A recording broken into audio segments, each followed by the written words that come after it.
to share with you some of the things that, does this work? Ah, yeah, that guy. What Rafael and I have been working on over the past year regarding these rather strangely named constraints that appear in elasticity theory and how they affect nematic criticality.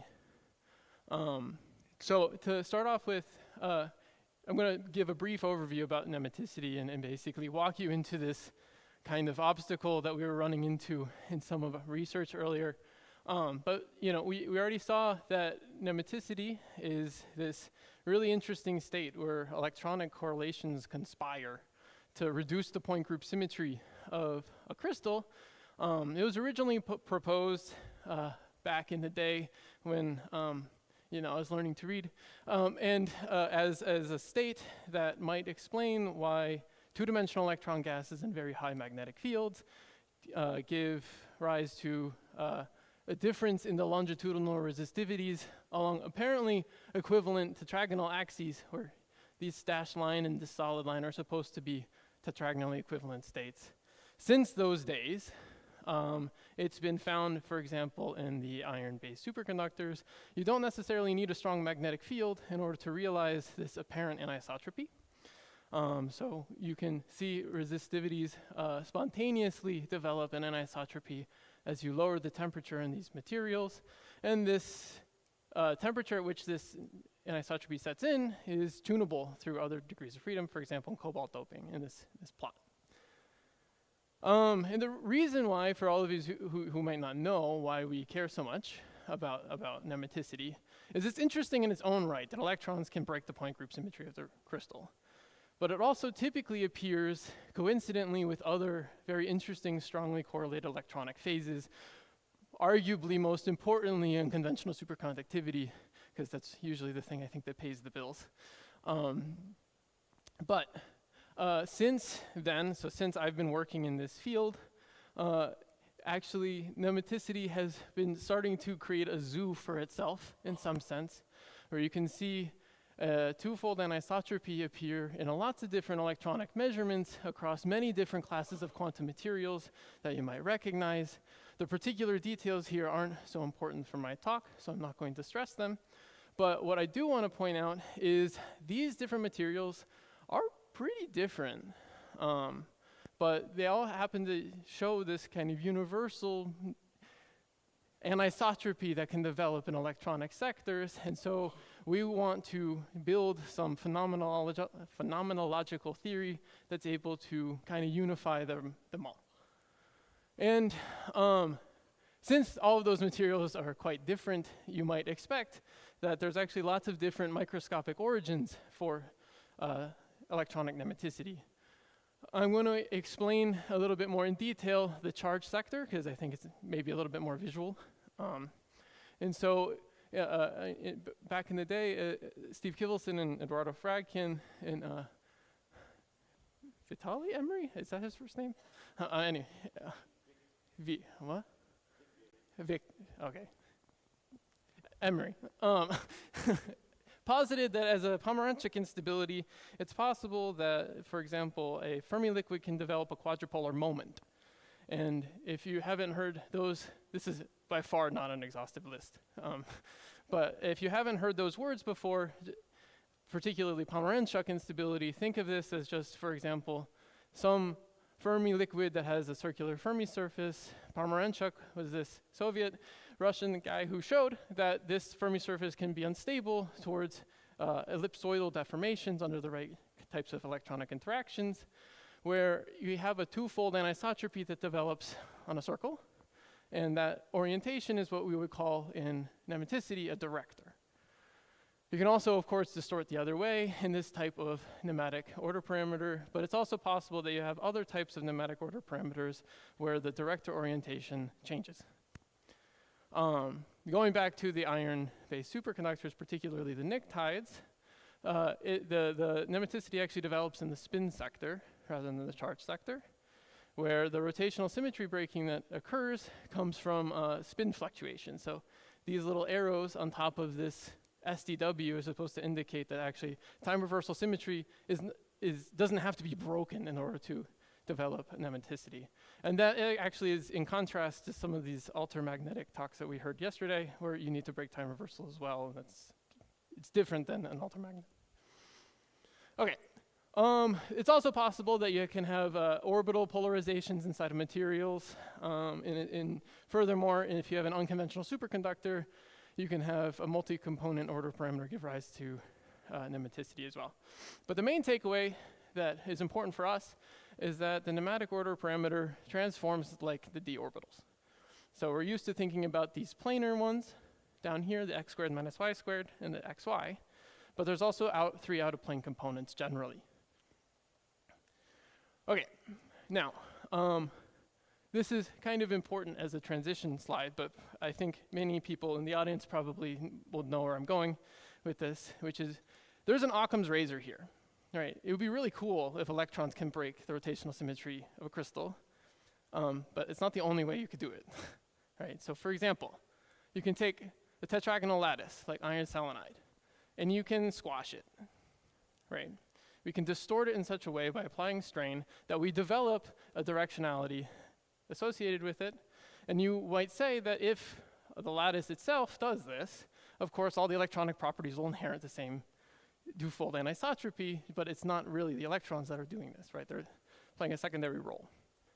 But Ian, back in the day, was able to show that if you glue your sample on top of a piezoelectric stack, that you're able to tune the spoilers.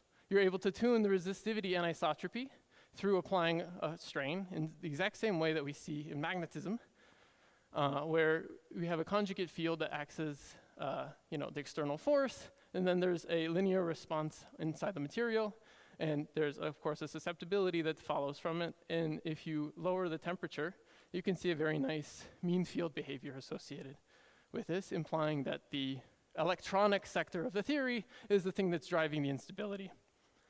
Now, you might say, okay, great. Now we don't really need to talk about the structure because we know that it's stable in the Landau theory sense. And in other types of systems, for example, particularly, let's say, rigid ferromagnets, that will kind of be the end of the story. The lattice is irrelevant. We're going to talk about nematicity on its own. But it turns out the lattice is extremely important to explain nematicity in lots of different materials. One important consequence is something that I'm not going to be talking about, but I would be remiss if I did not point it out, which is crystals are anisotropic. They have a discrete rotational symmetry. And so what that does is it gaps out the O3 symmetry associated with a director, which could normally point in any direction in space. And so that's why we get tetragonal or Ising nematicity, where the directors can only point along the crystalline axes. But you can also have in different systems, for example, 3-state Potts nematicity arise, or even 4-state Potts nematicity. And so the point group symmetry changes universality class. It's very important for this type of stuff. But, whoops. So I'm stressed out by elasticity. So what I talk about and what we're going to be talking about for the rest of this talk is the role of elasticity in nematicity. Elasticity, for those of you who don't know, is a gapless type of theory, right? It has no mass, it's very long range. And so what you can intuitively understand from that is if strain is fluctuating, that will give rise to long range interactions for nematicity that would enhance a mean field behavior. But that's not the only thing actually that elasticity does. It's been shown that in crystals, that the nematicity is actually only critical along particular high symmetry directions of that crystal, because it's thought that acoustic phonons inherit the anisotropy from the crystal. I'm going to show you that that's actually not actually required, that I can prove to you there's directionality that exists even in the isotropic medium. But now we get into the point where I actually enter the scene. There's a other consequence that's hiding inside of nematoelasticity that is intrinsic to the problem and actually presents kind of a conundrum, okay? Which is, for anybody who has grown a crystal in their life, it's not an easy thing to do. I hear I actually haven't grown a crystal, but apparently Rafael has, so he's an expert. So there's all kinds of defects that actually appear in crystals naturally. They're unavoidable. That's real life. And you can see their effects, for example, through topographical imaging, where you can see the inhomogeneity present in crystals that's unavoidable and can even lead to very long-range correlated strain fields that are present. From a statistical physics point of view, this is the type of thing we call random field disorder. So if you remember Imri-Ma, there's an argument that says that random fields are incredibly strong. All long-range order is destroyed in any dimension less than or equal to 2, and that's for weak disorder. For strong disorder, there's always a limit where you can kill everything. So this actually seems to show that there's no nematicity that's present in actual crystals. If you look deeper inside of domains and do some very fancy imaging techniques that frankly I don't understand, experimentalists are cool, I guess. But anyway, if you do this, you'll find that the correlations actually exist within strains inside of materials, and random strains that are correlated should even be stronger. And so now we get into this scenario where we have two sides of nematoelasticity, whereas the side that seems to favor nematicity, and then there's the side that seems to suppress it through the formation of domains. And so we ask the question, how is it possible that the same thing, the elasticity inside of materials, can both enhance and suppress long-range nematic order? To address this problem, we actually needed to go kind of deep into elasticity theory, because we needed to understand how to better address the role of defects and fluctuating elastic strains on equal footing. So I'm going to tell you a little bit about that. I'm not going to, I assure you this is not going to be some seminar on like human psychology. This is an actual term in tensor calculus. And then I'm going to show you how, from these conditions, I can show you that even an isotropic medium is intrinsically directional, which sounds crazy, I know. And then finally, I'm going to show you that there's this new effect that we predict, which is associated with what we call nematoplasticity, or I call it, and a collaborator of mine was very nice to let me keep calling it that. So before we go any further, I have some show and tell. So this is going to be a three-dimensional theory, and three-dimensional objects are hard to project on a screen.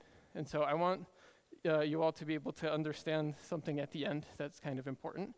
So if you don't mind passing this around so that everyone can see, what this shows is it's a model of two rhombuses, where basically the axis for the rhombus is just changing by 90 degrees as it moves up. And what I want you to see is that these things are curvy. You can't put them nicely together, and that what that means is intrinsically there are cracks and overhangs that develop on this little thing. So if everyone can pass this around, that would be nice. Just, I don't know how strong the super glue is, so maybe don't try to break it. No, don't do what I already said. Do not, torsion is not allowed. Yeah. I'm going to do it in 3D, and we're going to talk about 2D, okay?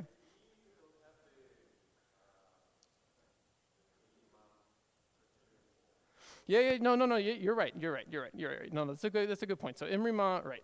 So in the three-dimensional case, if we consider that disorder is truly an uncorrelated random field, if it's weak enough, meaning that the crystal is high enough quality, we should see something. You're right. And random strain, I will argue to you, is intrinsically very correlated, which means that the Imri-Ma criterion is changed by the exponent, right, associated with the correlations. But even still, you might just pretend that doesn't exist, right? If we go back to the Imri-Ma argument for the uncorrelated case, I would at least expect that nematicity shouldn't be so robust a phenomenon. It would be something that's a little bit more fleeting, depending on who's growing your crystal and what type of material it is, what are the interactions that are present. But it seems to be kind of prominent, right? So somehow this random field disorder, which should be very strong, is somehow not as strong. And that's what I want to try to understand. answer your question? Okay, thanks. All right, so unfortunately, I'm not going to be talking about the quantum geometry. When I talk about geometry of deformation, I'm going to be talking about, you know, Gauss and Riemann. So old school differential geometry, where basically what I want you to do is imagine we're in the elastic continuum, and this is, for example, a stick of chewing gum or your favorite type of elastic material, and you apply some type of deformation where you change it in such a way that you don't break it, you don't crack it, you don't put holes in it, but you deform it continuously through a displacement vector, u of r, that's defined everywhere. And if you do this, you can actually do differential geometry and find that there is a metric tensor associated with this mapping, right? And this metric tensor is important because it compares lengths, which is associated with like Hooke's law, right? If we stretch. If this metric tensor is different than the identity, we say the material is strained. And in the linear regime, we would find that the strain tensor looks something like a symmetric derivative of a displacement vector, which in the acoustic phonon language is the acoustic phonon just lives inside the displacement vector here. Even at this level, which are just definitions, and so they obey everything in the completely isotropic limit, there are two sectors to the strain tensor. There is a dilatation, which is the actual name. It's not a typo, which is looks like a longitudinal phonon, which is exactly what it is. It's associated with volume changing and symmetry preserving strains. And then there's this other name called the deviatoric part of the tensor. Again, these are actual names, which is everything that's not the dilatation. So it's a traceless tensor, and it is associated with symmetry breaking. These are completely two different sectors of this type of strain tensor. And we would recognize two components of the deviatoric strain as the x squared minus y squared strain and the shear strain. There is actually also three other components of the deviatoric strain tensor which are important for 3 dimensions. This is what dilatation and deviatoric strain looks like. On the dilatation side, it just is like a square turns into a square. Symmetry is not broken, okay? And these two things look nematic, right? So by symmetry, these are the sectors that do couple to nematicity. But from an energy perspective, going back to Landau, these are different by symmetry, and therefore they have different stiffnesses or elastic constants associated with them. This is the bulk modulus B, which is associated with compressing a crystal, so it doesn't really like to do that, right? And on the other hand, these two sides in an isotropic crystal are associated with the shear modulus. So shearing is typically easier to do in an actual crystal because crystal planes slide over each other. And the bulk modulus is usually typically high, okay? And what I'm going to show you is even though they're different by symmetry, and so we associate them as completely independent fields, they're not independent. And that's where this comes in. So I'm going to go through some math, and we're going to walk through it to show you that even though these are symmetry distinct types of strain, they're related to each other all the time. So if you focus on 2 dimensions to make life easy, we only have 3 strain components. They look like this. But we actually, even though we have 3 strain components, we have only 2 components of the displacement vector. And so that means if we just count up our degrees of freedom, or if we can treat strains, we're some sense over complete. We have too much. And so they must be related to each other. And in fact, if I take 2 derivatives like this kind and act on this object, and you allow me to switch the order of differentiation, which is important, and you can ask me that if you would like, I can show you that these components are exactly the longitudinal strains. And if I write this in a symmetry-reduced form, what I have just shown you is that the volume-changing, symmetry-preserving side of strain is always tied into the volume-preserving, symmetry-breaking side of strain. These are not independent things. These are constraints that are given to us from the assumption that the deformation is continuous rather than having it be anything associated with crystallinity. And if I plot these overlaps, or these form factors in momentum space, you see immediately that there's intrinsic directionality that's incorporated even in an isotropic medium. Okay? So what these colors represent are tensile or compressive strains that are dilatational, but are generated from a non-zero static modulation of deviatoric strain.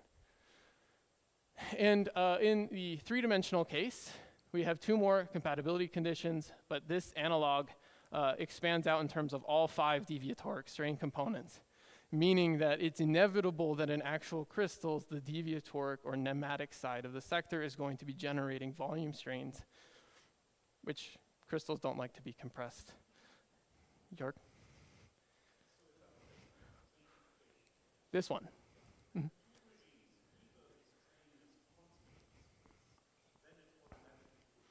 Mm-hmm. Correct. Mm-hmm. Yes.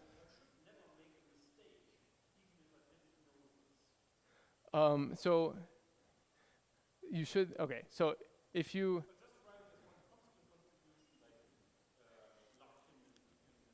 mm-hmm. Mm-hmm. Mm-hmm. So in what you're saying, phonons are actually fine. Okay, so yes, that they're fine. It's my talk. Okay, so yeah, they're fine. Actually, so what I'm going to show you is that by using phonons and starting from crystallinity, we're going to conclude something that is the same as what I'm going to say, which is there's directionality, but we're going to miss something deeper. Yeah, I know, exactly. Static phonons, just displacements. There's nothing wrong with that. It's just not necessarily the most convenient basis to use.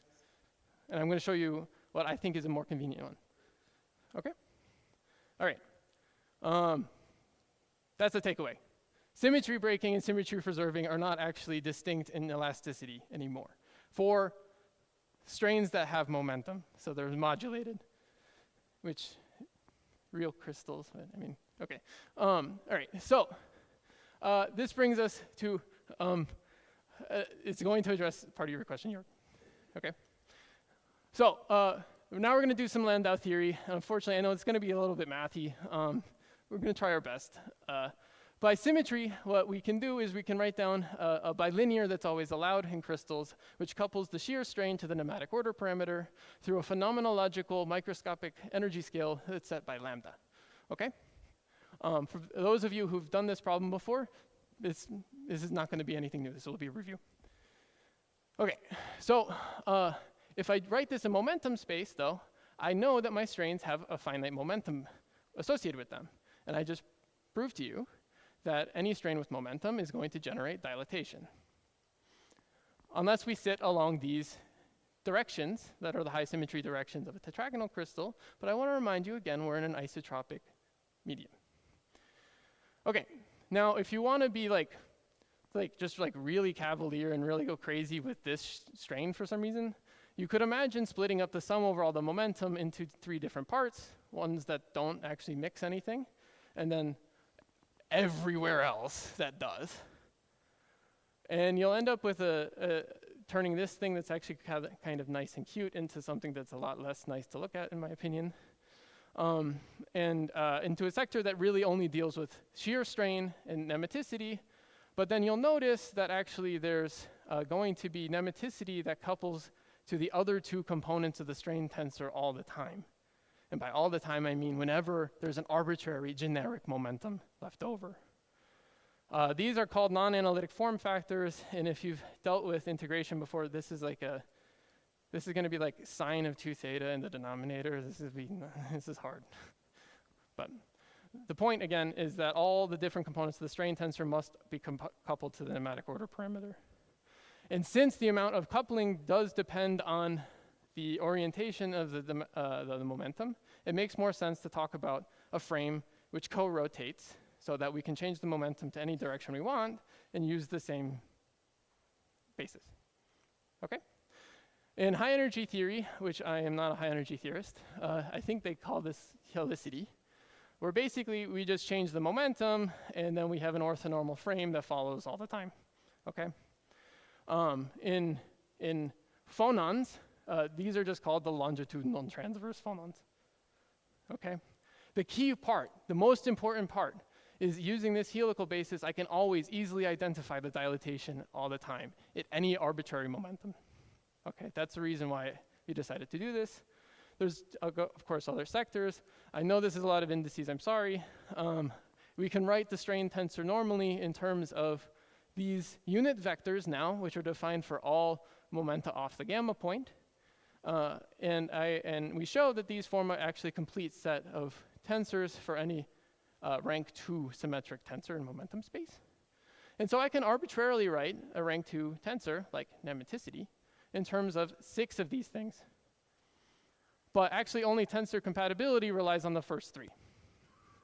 So in that sense, we're somehow already thinking about a much smaller volume of space to work in than what we actually have available to us. And you might ask what that is, and we'll talk about it, hopefully, and in some sense, it's floating around somewhere. I don't know where they are now. Okay, going back to this. We're going to use the helical basis. We're going to do the same problem. And now, instead of splitting up the sum over different regions in the Brillouin zone, we can use the same sum, and I can always extract out my dilatation strain inside the sum. Importantly, this is the same form for every single momentum. Okay? This form factor, you might guess by symmetry, has to look in the form of Qx, Qy. And it is if I use the math that we defined. And what this means is that we can separate now the volume changing part associated with the bulk modulus from the symmetry breaking sector of the theory.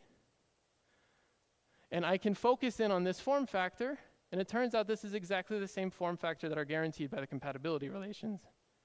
Okay? Meaning that if I find now from this form factor that there are directions, which there are, where it's 0, I've automatically decoupled electronic nematicity from the more energetically expensive side of elasticity associated with volume changes. And this isn't just a trick that works for B2G nematics. This works for, actually, I just included 2 dimensions for simplicity, but it works for a fully 5-component nematic order parameter. All of these form factors are the ones that you'd extract from the compatibility relations that we talked about. Now, Jorg, it's equivalent. Okay, what else does it add? All that we've shown so far is an isotropic medium. It does actually have directions intrinsic to it from compatibility, but what does it add? Do we learn anything deeper from this? And now we start talking about, again, it's not psychology. Tensor incompatibility is a concept which looks like a Helmholtz decomposition for tensors.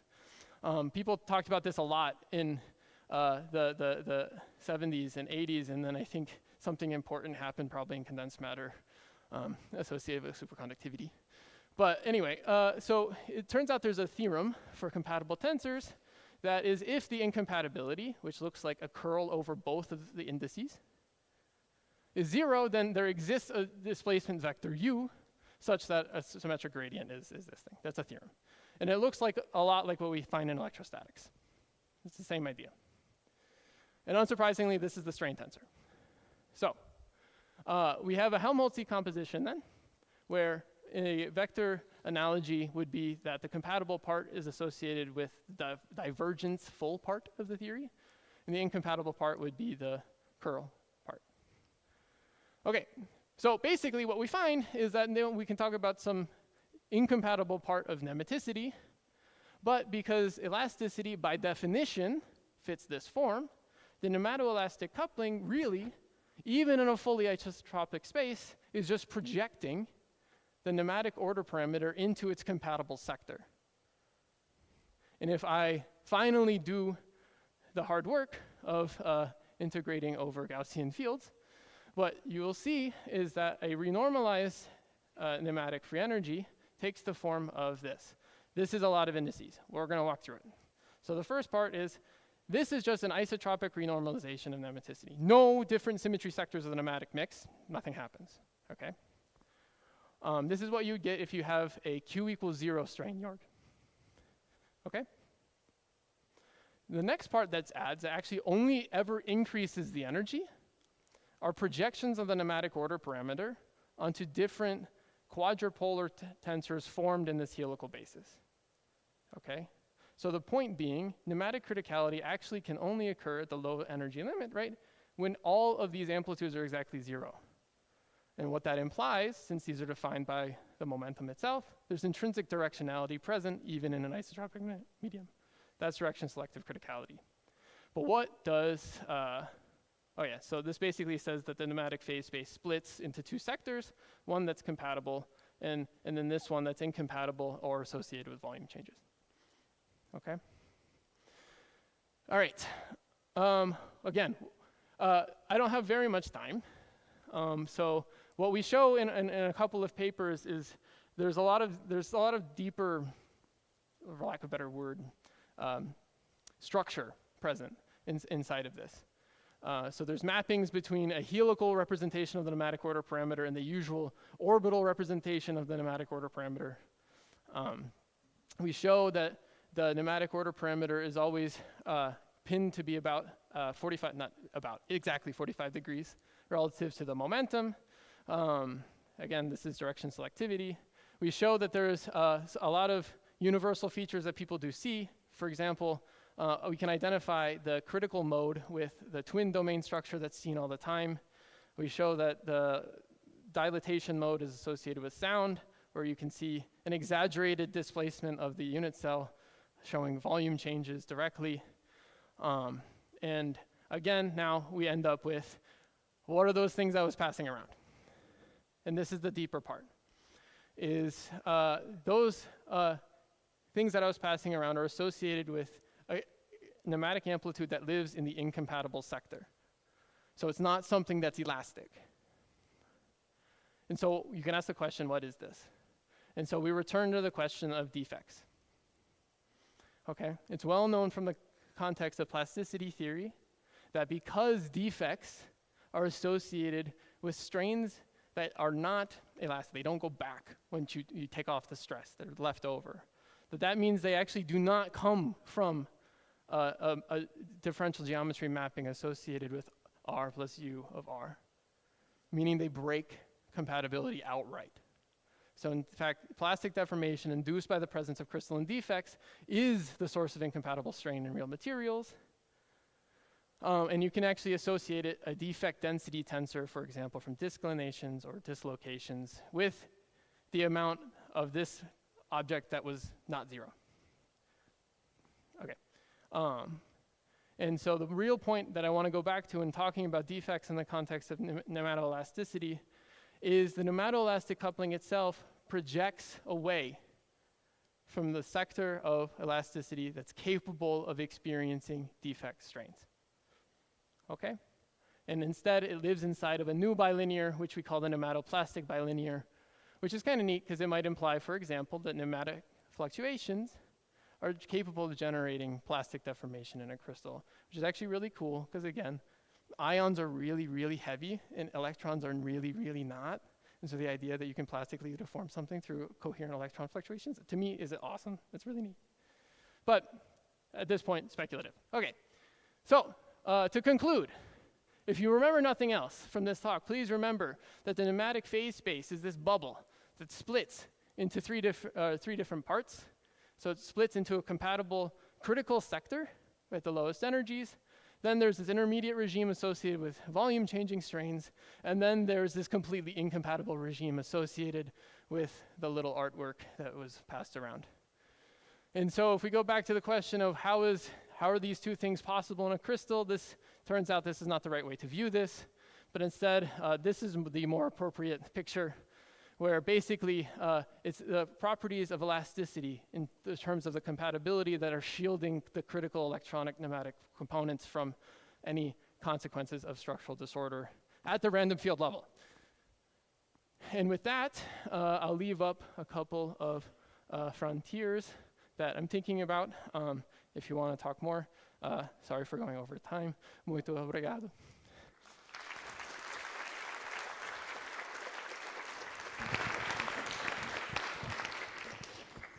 Okay, thank you very much for a nice talk. Questions? Okay. Joe. Oh, sorry. At least thinking about materials, plastic implies irreversible. Yeah. But what you just mentioned of nematic fluctuations generating the incompatible strains is reversible. Yeah. So do you want to comment on that? Yeah, that's an excellent point, which is why I highlighted as speculative. So there's a couple things, right? So you're absolutely right. So plasticity is an irreversible phenomenon. You know, if you take apart a pen, you stretch the spring too much, it doesn't go back, okay? That's plasticity. It doesn't go back. So there's 2 points. One, this is an infinitesimal theory at this point. So that means elasticity on the elastic side is intrinsically a linear theory, right? And real defects do feel each other, they relax and they do these things. And they generate finite strains in actual materials, which means that if we want to fully incorporate that, which actually even includes beneath the nematic transition temperature on the clean side, we should be feeling to the fully nonlinear strain tensor at the get-go, which people do. And then the second part that's important is what I talked about as a completely static theory of elasticity. And I only talked about a symmetric combination of a gradient and a displacement vector. There are people who do dynamical elasticity, for example, somebody sitting next to you, where the rotation of the displacement vector is also very important. So like the local curl associated with it. In the static limit, it's not important because materials are globally rotationally invariant, but you're right. The bottom line is it would be neat, but this hints that it's there.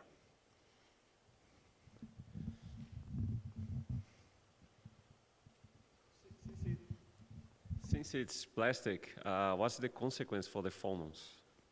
Is directional, so you get phonons in that direction, have a different sound velocity from the other direction, and this should be generic to any crystal. Second point, totally agree with you. Yeah, so we started floating the word universal around. But you're right. So actually, you don't even need plasticity to have phonons that have different velocities depending on their direction. That comes from just the fact that the bulk modulus is different than the shear modulus. And even though they're different. So that means that fully transverse phonons typically actually have a lower sound velocity, right? Longitudinal phonon in the x direction, longitudinal phonon in the y direction. Oh, that's what you mean. Yeah, so that's interesting. So I mean, if I don't know if plasticity can do that on its own. If I think about it in the sense of defects, it should be kind of random. So these effects should kind of average over each other. But if you go back to that spring thing that I was saying, and you imagine plastically deforming along one axis, you should induce a static orthorhombicity after you release the strain. And that's really cool. I don't know what would happen, but in principle, you could be able to do it. Now, this is cool stuff, right? So if I were to quantize this theory, let me completely ignore the nematicity for a moment, just the letters. Yes. Can I then understand the dynamics of defects? I'm thinking about the super solid, right? Where you can have the flow of defects as a quantum objects when you properly describe them in terms of this formulation. The answer is yes. Off the top of my head, I can't explain easily how. A lot of the people in the 80s who were very interested in this were specifically interested in the dynamics of defects in the super solid limit. And then they immediately went back to statics. I don't really understand why, but it's possible to do this. Quantitatively, you can still use this helical basis because it's a unitary, so it doesn't change the dynamical part of the theory at all, but yeah. Okay, one more question up there. It's very interesting. So there must be a field theory in which you can include the defects, right? Because the U doesn't have the defects, but like when you do superfluidity, that you have, the U is kind of just a small fluctuation, and then there must be some kind of large sort of vortex-like thing, or so there is a, do you know what is the field theory to include the defects? Yeah. So I got a flashback, so I give this guy credit. He did a lot of work, and he put his books online for free. can everybody see his name? His name's Hagen Kleiner. He's cool. Anyway, he specifically does, and he has a theory of melting, even in 3 dimensions, from the context of the proliferation of defect lines, much like you get in a Type 2 superconductor. Right? So the analogy is there. The field theory does exist. In our paper, we incorporated the linear regime completely so that I could find exactly how like dislocation fields and ensembles of dislocations would generate correlated random fields for the nematic. But we treated them as quenched. The dynamical theory of defects would be interesting. From a practical point of view, which the experimentalists probably can verify, crystals probably don't actually have their defects move very often because nematicity is at quite a low temperature compared to the melting temperature, which is why the idea also of plastic deformation is probably a bit of a pipe dream. But it's cool nonetheless, even just conceptually, I think it's interesting. Okay, very good. I don't see any further questions, so let's thank the speaker again. And then Raphael wants to make an announcement. Yeah, I have several comments. No, I'm joking. 3 announcements from the organizers, so please pay attention to all of them if I still remember them now. Number 1 is about tomorrow. The talks, the conference tomorrow is not going to be here. It's going to be in the IFT building. We need to take a subway to get there. So to make life easier for everyone, we are going to meet if you want, you can also find your own way. I mean, it's easier than solving equations, but you can we're going to meet at 8 a.m. in the Intercity Hotel, the hotel just next here. And then we're all going to go as a big, scary group of physicists to the subway to disturb people's early morning commute and go to the building in IFT. And everybody will need to buy 2 tickets, one to back and 1 forth. Well, 1 in and 1 back. You know what I mean. Just 2 tickets, okay? Is there a way of, Eric, is there a way of buying this on the cell phone?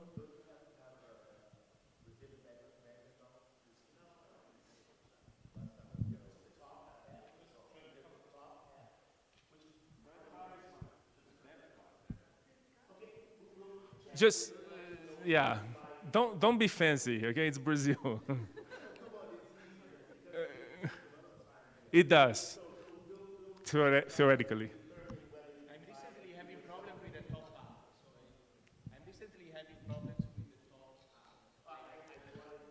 All right, folks, 8 a.m. in Intercity. If you're in a different hotel, be there at 8 a.m. We'll go together. Everybody, or most of you, will make it, okay? This is first announcement. Second announcement, on Thursday afternoon, we have an excursion. We're going to go to some very traditional and neighborhoods here in the city of São Paulo. Bairro da Liberdade. Where else we're going? Sé. Yeah. Anyway, you don't need to know what it is. It's going to be cool.